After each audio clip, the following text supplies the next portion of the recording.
ਇਸ ਵੇਲੇ ਦੀ ਵੱਡੀ ਖਬਰ ਬ੍ਰਿਟੇਨ ਦੇ ਪ੍ਰਧਾਨ ਮੰਤਰੀ ਬੋਰਿਸ ਜੌਨਸਨ ਦਾ 2 ਦਿਨਾਂ ਦਾ ਭਾਰਤ ਦੌਰਾ ਅੱਜ ਤੋਂ ਸ਼ੁਰੂ ਹੋ ਰਿਹਾ ਹੈ।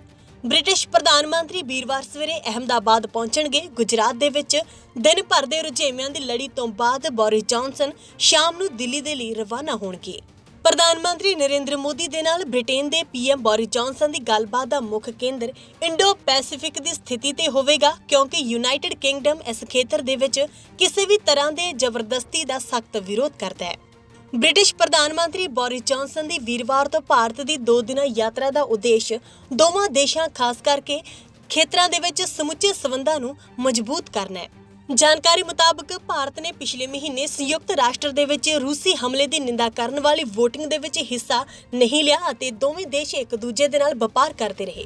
ਪ੍ਰਧਾਨ ਮੰਤਰੀ ਨਰਿੰਦਰ ਮੋਦੀ ਦੇ ਨਾਲ ਜੌਨਸਨ ਦੀ ਗੱਲਬਾਤ ਦਾ ਮੁੱਖ ਕੇਂਦਰ ਇੰਡੋ ਪੈਸੀਫਿਕ ਦੀ ਸਥਿਤੀ ਤੇ ਹੋਵੇਗਾ, ਕਿਉਂਕਿ ਯੂਨਾਈਟਿਡ ਕਿੰਗਡਮ ਇਸ ਖੇਤਰ ਦੇ ਵਿੱਚ ਕਿਸੇ ਵੀ ਤਰ੍ਹਾਂ ਦੇ ਜ਼ਬਰਦਸਤੀ ਦਾ ਸਖਤ ਵਿਰੋਧ ਕਰਦਾ ਹੈ।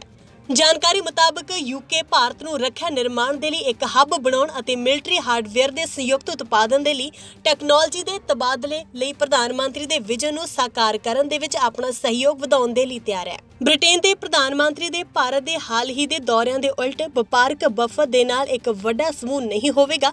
ਇਸ ਗੱਲ ਤੇ ਜ਼ੋਰ ਦਿੰਦੇ ਹੋਏ ਕਿ ਇਸ ਯਾਤਰਾ ਦਾ ਧਿਆਨ ਰਾਜਨੀਤੀ ਦੇ ਦੁਆਲੇ ਹੈ, ਤਾਂ ਬ੍ਰਿਟੇਨ ਦੇ ਪ੍ਰਧਾਨ ਮੰਤਰੀ ਬੋਰਿਸ ਜੌਨਸਨ ਆਪਣੀ 2 ਦਿਨਾਂ ਦੀ ਅੱਜ ਯਾਤਰਾ ਦੀ ਸ਼ੁਰੂਆਤ ਕਰਨਗੇ। ਪ੍ਰਧਾਨ ਮੰਤਰੀ ਨਰਿੰਦਰ ਮੋਦੀ ਨਾਲ ਬੋਰਿਸ ਜੌਨਸਨ ਦੀ ਗੱਲਬਾਤ ਦਾ ਮੁੱਖ ਕੇਂਦਰ ਇੰਡੋ ਪੈਸੀਫਿਕ ਦੀ ਸਥਿਤੀ ਤੇ ਹੋਵੇਗਾ। ਇਸ ਵੇਲੇ ਦੀ ਵੱਡੀ ਖਬਰ ਬ੍ਰਿਟੇਨ ਦੇ ਪ੍ਰਧਾਨ ਮੰਤਰੀ ਬੋਰਿਸ ਜੌਨਸਨ ਦਾ 2 ਦਿਨਾਂ ਦਾ ਭਾਰਤ ਦੌਰਾ ਅੱਜ ਤੋਂ ਸ਼ੁਰੂ ਹੋ ਰਿਹਾ ਹੈ।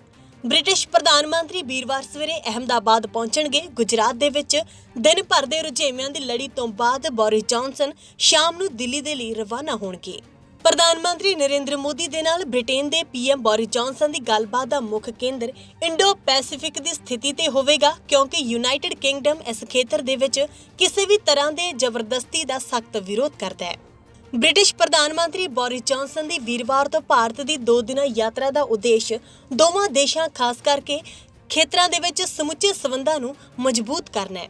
ਜਾਣਕਾਰੀ ਮੁਤਾਬਕ ਭਾਰਤ ਨੇ ਪਿਛਲੇ ਮਹੀਨੇ ਸੰਯੁਕਤ ਰਾਸ਼ਟਰ ਦੇ ਵਿੱਚ ਰੂਸੀ ਹਮਲੇ ਦੀ ਨਿੰਦਾ ਕਰਨ ਵਾਲੀ VOTING ਦੇ ਵਿੱਚ ਹਿੱਸਾ ਨਹੀਂ ਲਿਆ ਅਤੇ ਦੋਵੇਂ ਦੇਸ਼ ਇੱਕ ਦੂਜੇ ਦੇ ਨਾਲ ਵਪਾਰ ਕਰਦੇ ਰਹੇ। ਪ੍ਰਧਾਨ ਮੰਤਰੀ ਨਰਿੰਦਰ ਮੋਦੀ ਦੇ ਨਾਲ ਜੌਨਸਨ ਦੀ ਗੱਲਬਾਤ ਦਾ ਮੁੱਖ ਕੇਂਦਰ ਇੰਡੋ ਪੈਸੀਫਿਕ ਦੀ ਸਥਿਤੀ ਤੇ ਹੋਵੇਗਾ, ਕਿਉਂਕਿ ਯੂਨਾਈਟਿਡ ਕਿੰਗਡਮ ਇਸ ਖੇਤਰ ਦੇ ਵਿੱਚ ਕਿਸੇ ਵੀ ਤਰ੍ਹਾਂ ਦੇ ਜ਼ਬਰਦਸਤੀ ਦਾ ਸਖਤ ਵਿਰੋਧ ਕਰਦਾ ਹੈ। ਜਾਣਕਾਰੀ ਮੁਤਾਬਕ UK ਭਾਰਤ ਨੂੰ ਰੱਖਿਆ ਨਿਰਮਾਣ ਦੇ ਲਈ ਇੱਕ ਹੱਬ ਬਣਾਉਣ ਅਤੇ ਮਿਲਟਰੀ ਹਾਰਡਵੇਅਰ ਦੇ ਸੰਯੁਕਤ ਉਤਪਾਦਨ ਦੇ ਲਈ ਟੈਕਨੋਲੋਜੀ ਦੇ ਤਬਾਦਲੇ ਲਈ ਪ੍ਰਧਾਨ ਮੰਤਰੀ ਦੇ ਵਿਜ਼ਨ ਨੂੰ ਸਾਕਾਰ ਕਰਨ ਦੇ ਵਿੱਚ ਆਪਣਾ ਸਹਿਯੋਗ ਵਧਾਉਣ ਦੇ ਲਈ ਤਿਆਰ ਹੈ। ਬ੍ਰਿਟੇਨ ਦੇ ਪ੍ਰਧਾਨ ਮੰਤਰੀ ਦੇ ਭਾਰਤ ਦੇ ਹਾਲ ਹੀ ਦੇ ਦੌਰਿਆਂ ਦੇ ਉਲਟ ਵਪਾਰਕ ਵਫਦ ਦੇ ਨਾਲ ਇੱਕ ਵੱਡਾ ਸਮੂਹ ਨਹੀਂ ਹੋਵੇਗਾ। ਇਸ ਗੱਲ ਤੇ ਜ਼ੋਰ ਦਿੰਦੇ ਹੋਏ ਕਿ ਇਸ ਯਾਤਰਾ ਦਾ ਧਿਆਨ ਰਾਜਨੀਤੀ ਦੇ ਦੁਆਲੇ ਹੈ, ਤਾਂ ਬ੍ਰਿਟੇਨ ਦੇ ਪ੍ਰਧਾਨ ਮੰਤਰੀ ਬੋਰਿਸ ਜੌਨਸਨ ਆਪਣੀ 2 ਦਿਨਾਂ ਦੀ ਅੱਜ ਯਾਤਰਾ ਦੀ ਸ਼ੁਰੂਆਤ ਕਰਨਗੇ। ਪ੍ਰਧਾਨ ਮੰਤਰੀ ਨਰਿੰਦਰ ਮੋਦੀ ਨਾਲ ਬੋਰਿਸ ਜੌਨਸਨ ਦੀ ਗੱਲਬਾਤ ਦਾ ਮੁੱਖ ਕੇਂਦਰ ਇੰਡੋ ਪੈਸੀਫਿਕ ਦੀ ਸਥਿਤੀ ਤੇ ਹੋਵੇਗਾ।